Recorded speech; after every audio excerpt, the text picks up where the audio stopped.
Kita mulai aja Bu ya.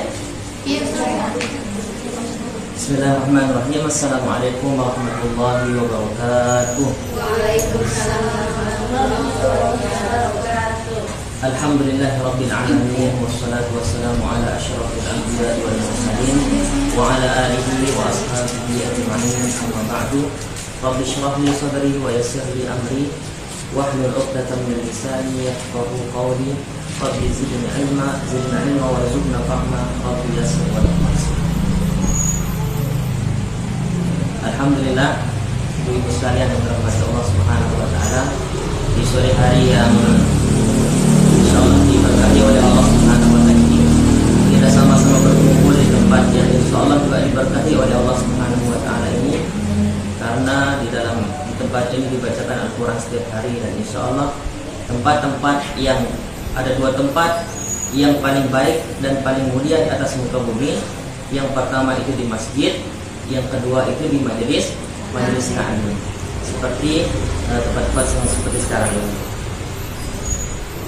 Alhamdulillah, bersyukur kita kepada Allah bisa berkumpul di tempat ini untuk mengkaji, menuntut ilmu, lebih lagi itu ilmu syar'i ya, karena ilmu tahsin ini, ilmu tajwid ini masuk ke dalam ilmu syar'i ya. Kemudian salawat serta salam kita aturkan pada junjungan Nabi besar kita Nabi Muhammad SAW, dengan ucapan Allahumma shalli ala sayyidina Muhammad wa ala alihi wa ashabihi ajma'in. Semoga dengan kita senantiasa berselawat kepada Nabi Muhammad SAW, kita termasuk umatnya yang mendapatkan syafaat kelak di yaumul qiyamah. Baik, ibu-ibu sekalian yang dirahmati Allah Subhanahu wa taala, muzakarah kita, pelajaran kita, diskusi kita di sore hari ini insyaallah tentang tahsin ya. Tahsin itu istilahnya tidak jauh berbeda dengan tajwid, sama. Akan tetapi sebelum kita masuk kepada ilmu itu sendiri, alangkah baiknya kita dahului dulu dengan pendahuluan ya. Tapi sebelum itu dulu kita buka dengan melafazkan al-basmalah. Bismillahirrahmanirrahim. Baik, kita lanjut. Tadi saya katakan bahwasanya sebelum kita masuk kepada suatu ilmu itu ada dinamakan dengan mabadi asyarah ya. Ada dinamakan dengan mabadi asyarah. Apa itu mabadi asyarah? Yaitu pendahuluan yang harus kita ketahui sebelum kita masuk ke dalam ilmu itu sendiri. Jadi setiap ilmu apa saja namanya, ilmu hadis, ilmu fikih, ilmu maupun ilmu dunia, misalkan matematika, fisika, itu mempunyai 10 pendahuluan sebelum kita masuk ke dalam ilmu itu sendiri. Kenapa kita harus belajar 10 pendahuluan ini?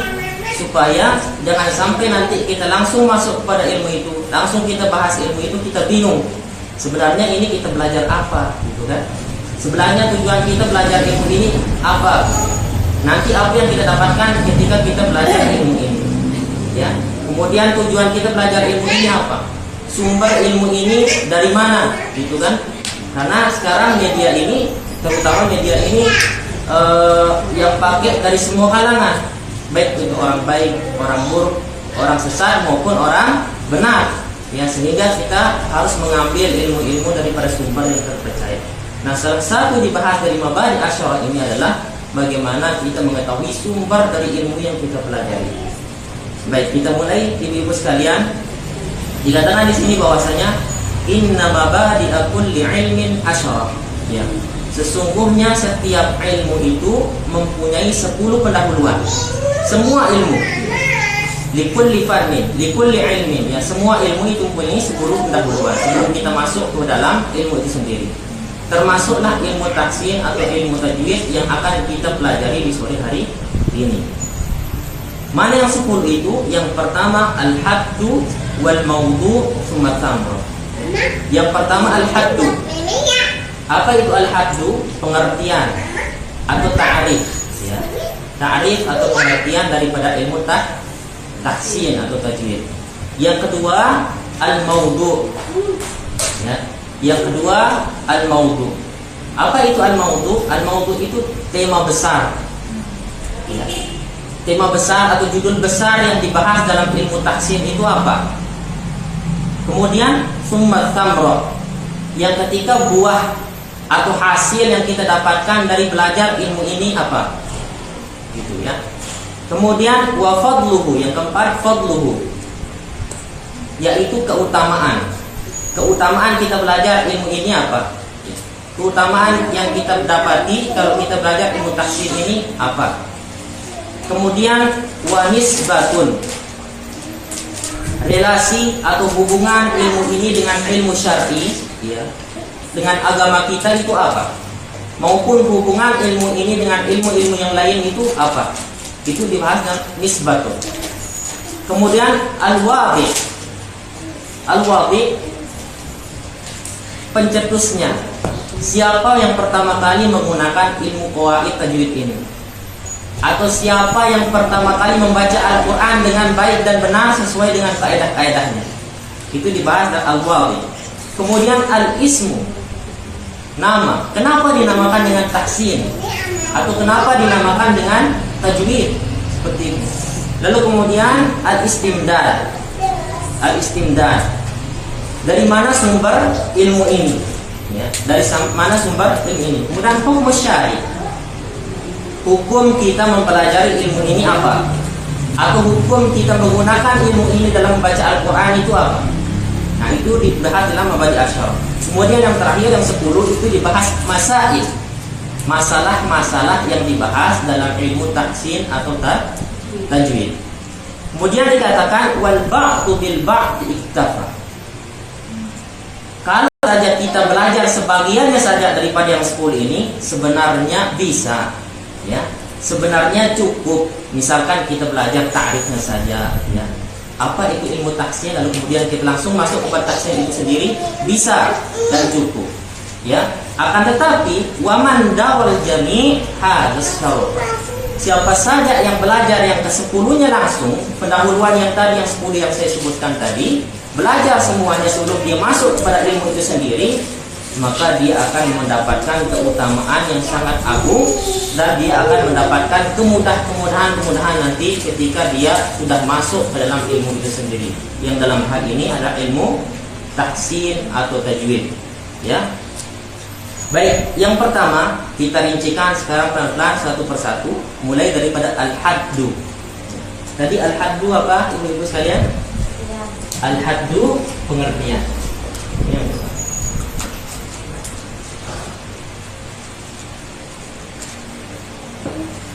Baik. Pengertian ilmu tahsin atau tajwid itu apa? Supaya kita tahu apa yang sebenarnya kita pelajari di sore ini. Baik, tahsin yang pertama secara bahasa. Kita harus tahu secara bahasa. Tahsin itu berasal dari bahasa Arab, ya, yang berasal dari bahasa Arab dengan kata hassana yuhassinu tahsinan. Hassana yuhassinu tahsinan, yang artinya memperbaiki. Jadi tahsin berasal dari bahasa Arab, hassana yuhassinu tahsinan, artinya memperbaiki. Sehingga tahsinul qiraah artinya memperbaiki bacaan. Al-qiraah artinya bacaan. Tahsinul qiraah artinya memperbaiki bacaan Al-Quran kita. Begitu pula dengan tajwid, sama, muradifnya dalam bahasa dinamakan muradif. Kalau dalam Indonesia dinamakan dengan sinonim. Tahsin sinonimnya itu tajwid, berasal dari kata jawwada yujawwidu tajwidan, sama, memperbaiki, memperbagus bacaan Al-Quran kita. Baik, itu secara bahasa, ya. Kemudian yang kedua secara istilah. Apa itu ilmu tahsin secara istilah? Ikhraju kulli harfin min makhrajihi. Di sini dibagi menjadi 3 nih. Yang pertama, ikhraju kulli harfin min makhrajihi. Apa artinya? Membunyikan semua huruf-huruf itu dari makhrajnya, ya. Yang pertama, ini secara istilah.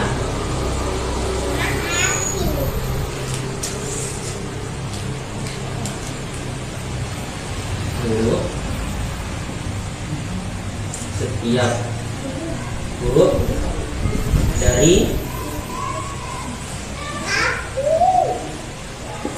makhrajnya, ya, membunyikan setiap huruf dari makhrajnya. Itu yang pertama. Bahwasanya tahsin secara istilah yang pertama membunyikan setiap huruf dari makhrajnya. Yang kedua, wa i'ta'uhu haqqahu. Wa i'ta'uhu haqqahu. Yang kedua, memberikan hak.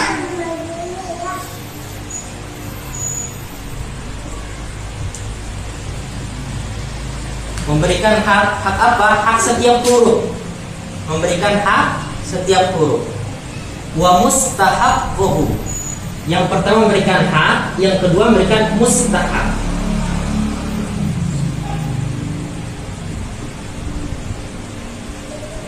Apa maksudnya hak? Apa maksudnya mustahaq? Nanti kita akan bahas, ya. Tapi yang pertama kita bahas membunyikan setiap huruf dari makhrajnya. Apa maksudnya? Bahwasanya setiap huruf hijaiyah, setiap huruf yang ada dalam Al-Quran itu mempunyai makhraj tersendiri. Ada namanya khayshum, ada namanya tarful lisan, ada namanya dikeluarkan dari ujung lidah, dibacanya di kerongkongan, ada dibacanya di pangkal hidung. Itu dibahas nanti dalam ilmu taksin atau ilmu tajwid, ya.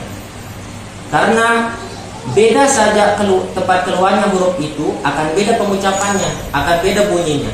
Beda bunyi dalam huruf itu juga akan beda arti daripada kata-kata atau ayat-ayat yang kita lantunkan, ya. Contohnya misalkan dalam Al-Fatihah misalkan, Alhamdu misalkan, hak di sini pakai hak halus, ya, hak tipis, hak kecil yang ini, dan bukan pakai yang ini. Jadi alhamdu pakai hak yang ini dan bukan pakai alhamdu pakai yang ini. Kalau yang ini alhamdulillah itu artinya apa? Artinya segala puji bagi Allah. Tapi kalau pakai yang ini alhamdulillah itu artinya berbeda. Apa artinya? Kesakitan bagi Allah. Jauh sekali bedanya. Padahal dia makhrajnya yang berbeda, sedikit bedanya makhrajnya, tempat keluarnya huruf. Jadi harus kita bisa bedakan mana ha, mana ha. Nah, itu dipelajari dalam ilmu tahsin. Contoh lagi, Alhamdulillahi Rabbil Alamin misalkan. Al-Alamin artinya Rabbul Alamin artinya Tuhan alam semesta, ya. Tuhan semesta alam. Kalau Rabbul Alamin pakai hamzah, ini artinya Rabb semesta alam. Kalau pakai Al-Alamin pakai hamzah, itu artinya Tuhannya orang-orang yang sakit. Alamun syadid itu artinya sakit yang sangat sakit artinya. Sehingga Rabbul Alamin ini artinya Rabb semesta alam. Kalau Rabbul Alamin ini artinya Rabb orang-orang yang sakit. Contoh lagi misalkan dalam surah Al-Fatihah, Iyyaka na'budu wa iyyaka nasta'in.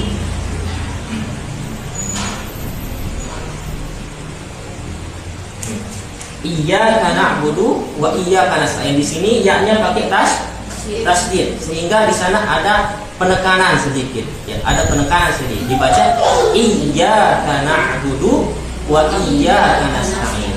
Sekarang kalau kita hilangkan tasdidnya, maka beda artinya. Kalau iyyaka na'budu pakai tasdid itu artinya hanya kepadamu lah kami menyembah. Tapi kalau dihilangkan tasdidnya artinya apa? Iyyaka artinya matahari. Kalau tanpa tasdid artinya matahari. Jadi kalau iyyaka na'budu itu hanya kepadamu kami menyembah. Tapi kalau dihilangkan tasdidnya, masa kepada matahari kita menyembah, gitu kan? Nah, jauh sekali bedanya seperti itu. Kemudian satu contoh lagi yang terakhir, misalkan ghairil maghdubi, ya, ghairil maghdubi. Di sana pakai gha, ya, pakai gha. Artinya tunjukilah kami jalan yang lurus, ya, bukan jalan orang-orang yang engkau murkai. Ghairil maghdubi bukan jalan orang-orang yang engkau murkai. Nah, tapi banyak kita dengar juga yang ghairil maghdubi dibaca dengan ghairil maghdubi, ya, ghairil maghdubi.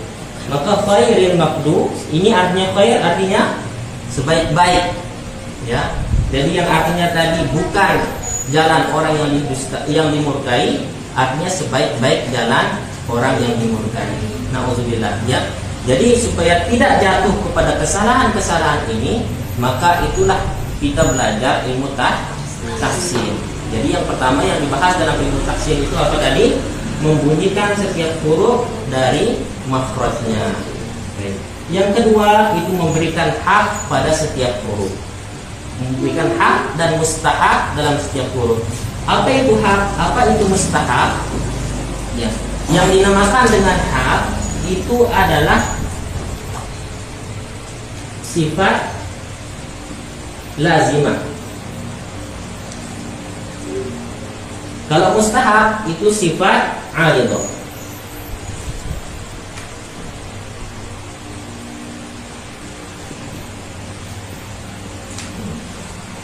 Jadi hak itu maksudnya yang dibahas nanti sifat lazimah.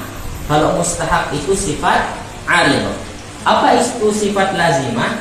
Sifat lazimah itu adalah sifat yang melekat pada huruf itu sendiri. Sifat yang melekat pada huruf itu sendiri dan tidak bisa dipisahkan.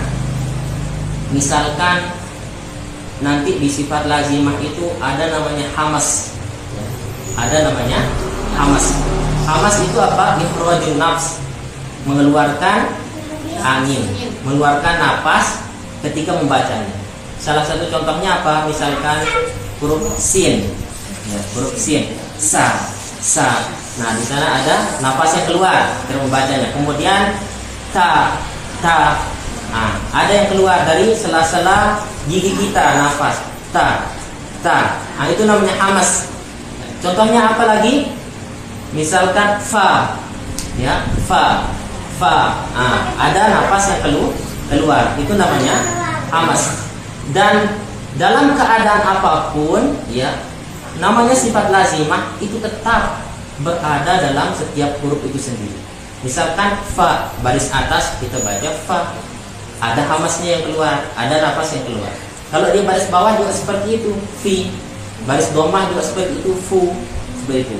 Atau bertemu dengan apapun juga, dia huruf ini tetap sifatnya seperti itu, karena dinamakan dengan sifat lazim dan harus dia melekat dalam huruf itu sendiri.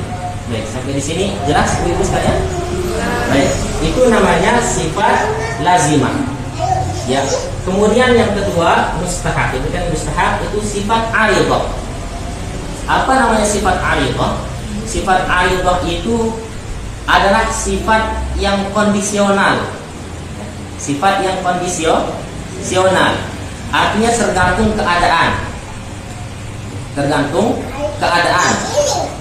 Nah, di sifat aridah ini nanti dipelajari, misalkan izhar, ikhfa, itlaq, idgham dan lain sebagainya. Itu nanti dipelajari di sifat aridah. Sifat aridah itu tadi bahwasanya dia kondisional, tergantung keadaannya. Misalkan contoh. Misal contoh huruf ya misalkan.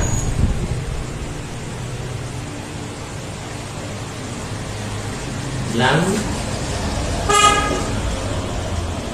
ya man. Contoh yang kedua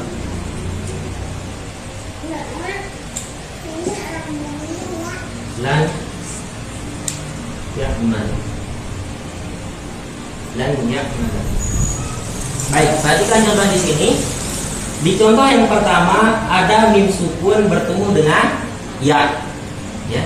Yang kedua nun sukun bertemu dengan ya. Nah, di antara yang kedua ini masing-masing mempunyai hukum bacaan yang berbeda. Kalau mim sukun bertemu dengan ya, apa hukum bacaannya? Ya, apa? Mim sukun bertemu dengan ya. Mim sukun bertemu dengan ya. Jadi kan ada hukum bacaan mim sukun. Ada yang bertemu dengan mim sukun bertemu dengan mim. Ada yang mim sukun bertemu dengan ba. Nah, mim sukun bertemu dengan mim itu idgham mimi. Kalau mim sukun bertemu dengan ba itu ikhfa syafawi. Kalau ini mim sukun bertemu dengan selain huruf mim dan ba namanya apa? Izhar syafawi. Izhar artinya apa? Jelas. Jelas.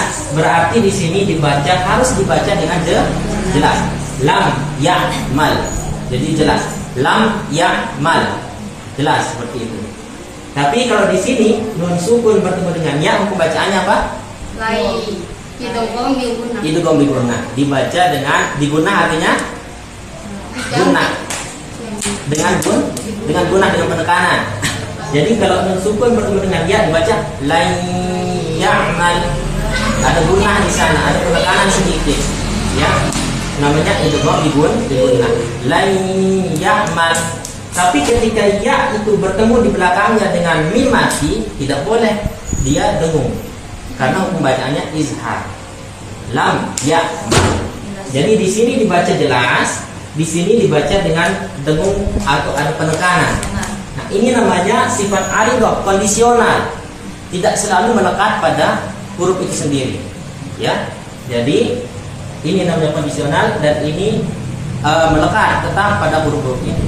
Nah, sampai di sini jelas Ibu? Baik, ini pengertian daripada ilmu tahsil. Baik, yang kedua al-mawdu. Kedua al-mawdu. Tadi namanya al-mawdu apa? Tema besar atau pembahasan yang dibahas dalam ilmu tahsil itu apa? Seperti itu.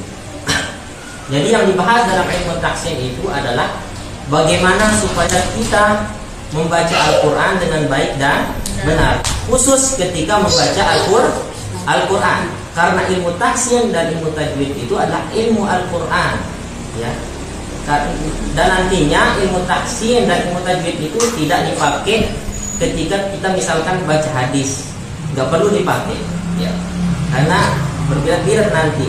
Begitu pula dengan baca syair-syair atau puisi-puisi bahasa Arab, sholawat, tidak perlu pakai ilmu tajwid seperti itu, ya.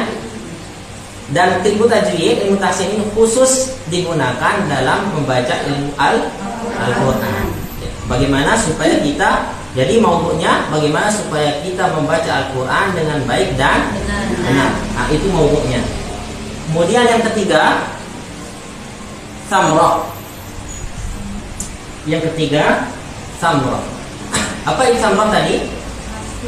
Buah atau hasil yang kita dapatkan kalau kita belajar tahsin atau tajwid itu apa? Gitu ya. Baik, di sini dibagi menjadi dua ya. Dibagi menjadi dua. Ada hasil atau buah yang langsung kita dapatkan di dunia, dan ada hasil atau buah yang kita dapatkan kelak di akhirat. Kita tabung buat akhirat kelak.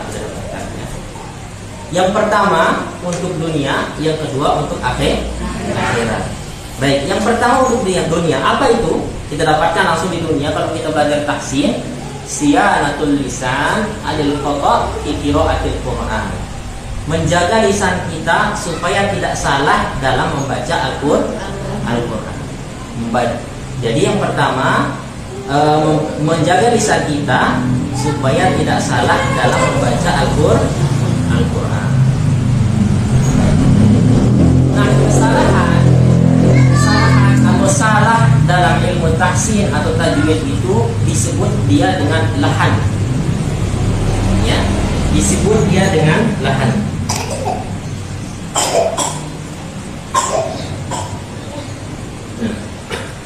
Salah membaca Al-Quran dalam ilmu tajwid atau ilmu tahsin itu disebut dia dengan lahan. Lahan ini dibagi menjadi dua. Ada namanya lahan jali, kesalahan jali. Itu ada kesalahan besar. Ada namanya lahan khofi. Jadi ada namanya salah jali, salah besar, kesalahan besar. Ada namanya lahan khofi, kesalahan ringan. Ya, dalam membaca Al-Quran bisa kita salah besar, bisa kita dalam terjerumus atau masuk ke dalam kesalahan ringan. Nah, mana namanya lahan jali? Lahan jali ini biasanya terjadi apabila kita melanggar sifat sifat lazimah. Biasanya terjadi ketika kita melanggar sifat lazimah. Misalkan contohnya tadi ha kita baca ha, ain kita baca a, itu sifat yang melekat pada huruf itu, tapi kita salah membacanya, maka di sini disebut dengan kesalahan jali atau kesalahan yang besar. Kedua, ada namanya salah khafi, kesalahan ringan. Kapan itu terjadi? Ketika biasanya terjadi ketika kita melanggar sifat-sifat huruf yang aridah. Ya, sifat-sifat huruf yang aridah. Atau misalkan biasanya ketika mad tabi'i yang 2 harokat kita kepanjangan dikit, panjang dikit, atau ketika ada gunah kita tidak gunahkan seperti itu lahan khafi, kesalahannya ringan.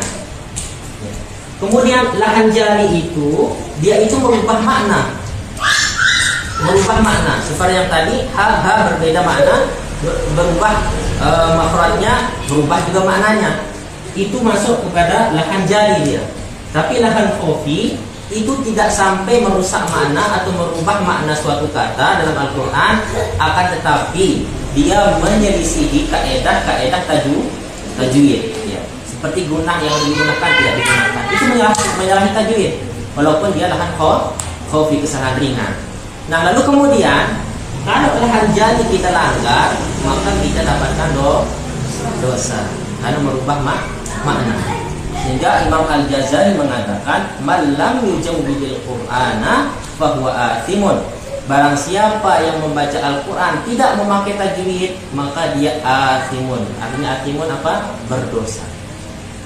Akan tetapi dijelaskan oleh beliau, yang dimaksud dengan orang berdosa ini adalah orang-orang yang tidak mau belajar tahsin, orang-orang yang tidak mau belajar tajwid, orang-orang yang tidak mau memperbaiki bacaannya, lalu kemudian dia sok-sok membaca Al-Quran dengan kacau, semua salah, semua dilabrak sifat lazimah, sifat aridah, dan dia tidak mau belajar Al-Quran, maka di sini disebut dengan athimun. Berbeda dengan orang-orang yang salah, akan tapi di samping itu dia berusaha untuk memperbaiki bacaannya, seperti orang-orang yang bisa belajar tahsin, belajar tajwid, walaupun dia salah, dia tidak dapatkan dosa, malah dia dapatkan apa? Pahala. Ya, dalam sebuah hadis dikatakan dari Aisyah radhiyallahu anha bahwasanya Rasulullah sallallahu alaihi wasallam bersabda, "Alladzi yaqra'ul Qur'an wa huwa mahirun bihi ma'a samaratil kiramil bararah." Orang yang baca Al-Quran dan dia mahir membaca Al-Quran, artinya dia pakai tahsinnya, dia pakai tajwidnya, ma'as safaratil kiramil bararah. Dia dibangkitkan di hari kiamat bersama para malaikat yang sangat mulia. Jadi kalau kita dibangkitkan kelak pada hari kiamat dengan makhluk-makhluk yang mulia, otomatis kita juga termasuk makhluk yang mulia. Ini orang yang baca Al-Quran dengan tahsin dan tajwid. Lalu kemudian lanjutan hadis ini, walladzi yaqra'ul Qur'an wa yatata'ta fihi wa huwa 'alaihi syaqun falahu ajran. Akan tetapi kalau ada orang yang membaca Al-Quran dan dia masih yatata'ka, apa nih yatata'ka? Terbata-bata, ya, terbata-bata dalam baca Al-Quran. Wa huwa 'alaihi syaqun, dan dia mendapatkan kesulitan dalam baca Al-Quran itu, falahu ajran, maka dia mendapatkan 2 pahala sekaligus. Bahkan pahala yang pertama dia dapatkan karena dia membaca Al-Quran, yang kedua dia dapatkan karena dia berusaha membaca Al-Quran. Dari kesulitan itu dia berusaha tetap membaca Al-Quran.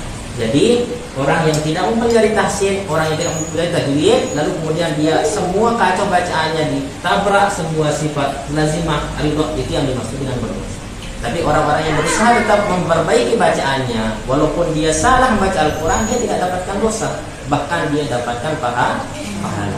Nah, itu tamrohnya. Tamroh yang bersifat dunia tadi. Ya, yang bersifat ukhrawi, yang kedua tadi saya jelaskan, bahwasanya orang yang bisa tahsin, bisa tajwid, nanti orang yang belajar itu ma'as safaratil kiramil bararah, akan dibangkitkan bersama para malaikat yang mulia. Nah, itu tamroh yang bersifat ukhrawi. Baik, yang keempat, ya, yang keempat. wa fadluhu. Apa artinya fadluhu? Keutamaan. Keutamaan apa yang bisa kita dapatkan kalau kita belajar tahsin dan tajwid? Baik. Yang pertama adalah berangkat daripada hadis Nabi sallallahu alaihi wasallam yang mengatakan khairukum man ta'allama al-Qur'an wa 'allamahu. Jadi kalau kita belajar Al-Qur'an termasuk di dalamnya belajar tahsin dan tajwid, maka itu adalah syarat kita menjadi sebaik-baik umat, sebaik-baik hamba, sebaik-baik umat Nabi Muhammad. Karena Nabi katakan khairukum man ta'allama al-Qur'an. Sebaik-baik kalian adalah orang yang mempelajari Al-Qur'an, yang mau belajar Al-Qur'an. Itu yang kita dapatkan pertama. Kita termasuk daripada orang-orang yang mulia, sebaik-baik umat, sebaik-baik hamba. Jadi utama yang pertama, kita insya Allah termasuk daripada orang-orang yang sebaik-baik umat atau sebaik-baik hamba. Yang kedua, kita dapatkan banyak sekali keutamaan sebenarnya, ya. Tapi kita sebutkan dua saja dulu, dan banyak sekali hadis-hadisnya tentang keutamaan belajar Al-Quran dan belajar tahsin dan tajwid. Yang kedua, Rasulullah SAW mengatakan, dan ini sudah sama-sama kita sering dengar hadisnya, ya. Man qara'a harfan min kitabillah falahu hasanah. Siapa saja yang membaca satu huruf saja dalam Al-Quran, maka dia mendapatkan satu kebaikan. Wa bil hasanati asyru amsalihha. Setiap satu kebaikan itu berkembang lagi, melipat ganda lagi menjadi 10 kebaikan. Artinya apa? Satu huruf kita baca dapat kita 10 kebaikan. Ya. La aqulu alif lam mim harfun. Rasulullah katakan, saya tidak katakan alif lam mim itu satu huruf. Tapi yang dinamakan satu huruf itu yang mana? Alifun harfun, lamun harfun, wa mimun harfun. Alif satu huruf, lam satu huruf, mim satu huruf. Ada 3 huruf, berarti sudah dapatkan berapa kebaikan? 30 kebaikan. Dalam surah Al-Fatihah itu terdapat sekitar 139 huruf. Kalau kita baca surah Al-Fatihah berarti kita dapatkan berapa huruf? Berapa kebaikan? 139 kebaikan. Bukan. Tadi kan satu huruf dapat 10 kebaikan. Kalau 139 dapat berapa?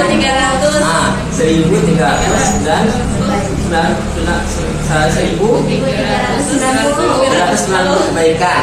Seperti itu. Luar biasa ya. Luar biasa keutamaan kita mempelajari tahsin sehingga kita bisa membaca Al-Quran. Dan misalkan kita baca Al-Fatihah saja dapat kita 1.390 kebaikan. Lalu kemudian yang kelima,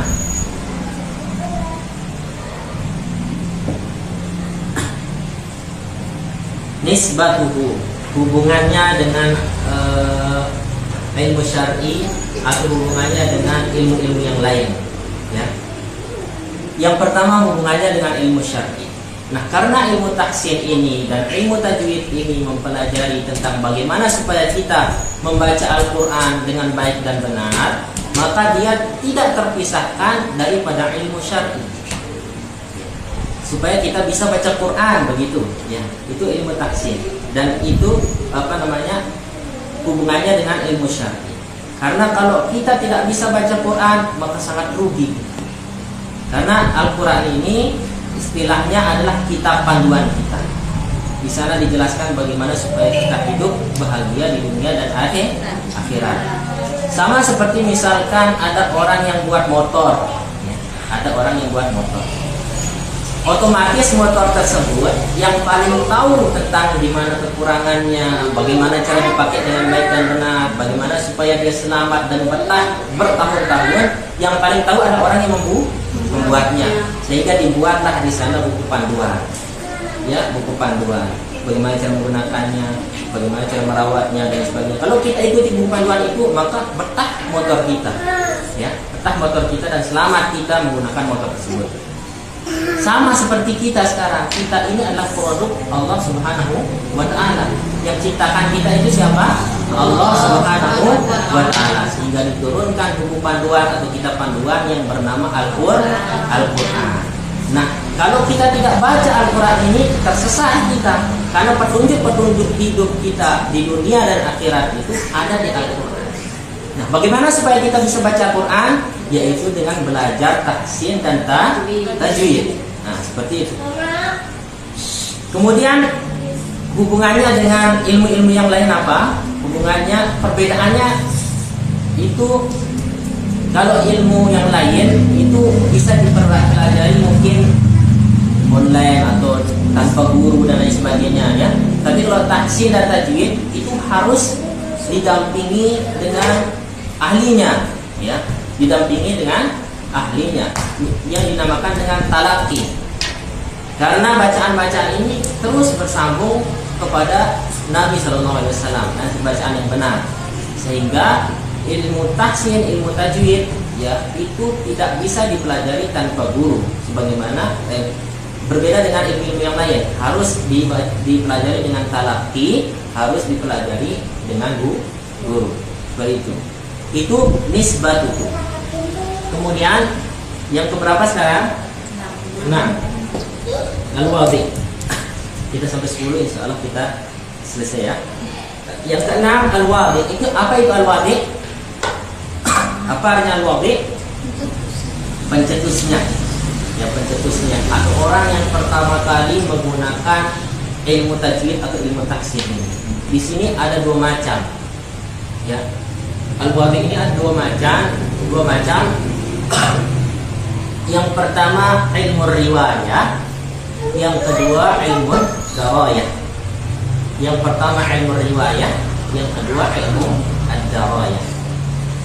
Apa itu ilmu riwayah? Ilmu riwayah itu adalah ilmu tajwid dan tahsin, bagaimana membaca Al-Quran dengan baik dan benar. Siapa yang pertama kali membaca Al-Quran dengan baik dan benar? Nah, dalam hal ini jawabannya adalah yang pertama kali tentu saja adalah Nabi Muhammad SAW. Beliau yang pertama kali dia menjadi wadih, bagaimana membaca Al-Quran dengan baik dan benar langsung dari malaikat di Bahkan Nabi SAW tetap belajar juga tahsin dan tajwid. Kapan? Setiap tahun Nabi SAW disimak hafalannya oleh malaikat Jibril pada bulan Ramadan. Jadi Nabi walaupun sudah mahir tetap belajar Al-Quran juga kepada malaikat Jibril. Jadi ini ilmu riwayahnya. Yang pertama kali membaca Al-Quran dengan baik dan benar Nabi Muhammad SAW bersama para sahabat. Barulah sampai sekarang ini ya, ada bahkan riwayat-riwayatnya. Yang kedua namanya ilmu dirayah ya, atau dirayah. Apa itu ilmu dirayah? Itu adalah yang pertama kali membuat kaedah-kaedah. Siapa yang membuat pertama kali kaedah-kaedah itu? Misalkan izhar, iqlab, ikhfa dan lain sebagainya. Siapa yang buat itu? Karena dulu pada zaman Nabi tidak ada namanya izhar, tidak ada namanya iqlab dan lain sebagainya. Berarti ada orang-orang belakangan yang membuatnya. Ya. Maka dikatakan oleh Imam Al-Jazari rahimahullah ta'ala, yang pertama kali membuatnya adalah yang ada seorang ulama yang bernama Abu Muzahim Al-Haqqani. Namanya Abu Muzahim Al-Haqqani. Jadi beliau yang pertama kali meletakkan, membuat kaedah-kaedah dalam ilmu tahsin dan tajwid. Kenapa dibuat? Supaya orang-orang lebih mudah lagi mempelajari tahsin dan tajwid. Supaya orang-orang lebih mudah lagi mempelajari bagaimana supaya membaca Al-Quran dengan baik dan benar. Jadi namanya Abu Muzahim Al-Haqqani. Beliau menulis kitab namanya Al-Manzumah Al-Haqqaniyah. Al-Manzumah Al-Haqqaniyah itu ada sekitar 51 bait. Ada sekitar 51 bait. Jadi secara ilmu riwayah yang pertama kali itu adalah Nabi SAW dengan para sahabat. Yang kedua secara qawaid yang meletakkan izhar, ikhfa dan lain sebagainya, itu namanya seorang ulama bernama Abu Muzahim Al-Haqqani. Baik, yang ketujuh Al-Ismu. Yang ketujuh Al-Ismu. Apa maksudnya Al-Ismu? Kenapa? Al-Ismu itu artinya nama. Kenapa dinamakan dengan tahsin? Kenapa dinamakan dengan tajwid? Maka dinamakan dia dengan tahsin dan tajwid itu sesuai asal katanya. Yang tadi Hasana yuhasinu tahsin. Dinamakan dia dengan tahsin, berakar dari bahasa Arab yang berarti memperbaiki. Ya, dinamakan dengan tahsin, dinamakan dengan memperbaiki karena bagaimana ilmu ini kita pelajari supaya kita membaca Al-Quran dengan baik dan benar. Tajwid juga sama seperti itu, sinonimnya tadi kita katakan, kita jelaskan. Dinamakan dia dengan tajwid, dinamakan dengan dia dengan memperbagus, memperbaiki karena dia dipelajari untuk memperbagus dan memperbaiki bacaan Al-Quran di kita. Oke, yang ke-8